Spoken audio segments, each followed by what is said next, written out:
بارش کی ہر بوند ہمیں یاد دلاتی ہے کہ اللہ کی رحمت آسمان سے برس رہی ہے، بس مانگنے والے ہاتھ اٹھانے کی دیر ہے۔ گجرانوالا کے اندر بہت زیادہ کل سے بارش ہو رہی ہے، آج بھی بہت زیادہ بارش ہو رہی ہے۔ تمام بھائیوں سے، دوستوں سے گزارش ہے، زیادہ سے زیادہ استغفار کریں، بارش میں دعا کریں کہ اللہ اس کو نفع بخش بنا دے۔ ان علاقوں کے اندر طوفانی بارشیں ہوئی ہیں، ہر قسم کی آزمائش، آفت، مصیبت سے محفوظ رکھے۔ آئیے وہ معصوم دعا جانتے ہیں جو نبی کریم صلی اللہ علیہ وسلم بارش کے وقت پڑھا کرتے تھے۔ آپ بھی میرے ساتھ پڑھیں، اللہم سیبا نافعا۔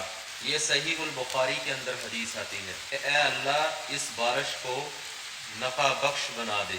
اس دعا میں اللہ سے درخواست کی جاتی ہے کہ یا اللہ یہ بارش رحمت کا باعث، برکت اور فائدے کا باعث بنا دے، کسی قسم کی آفت، مصیبت، آزمائش سے محفوظ فرما۔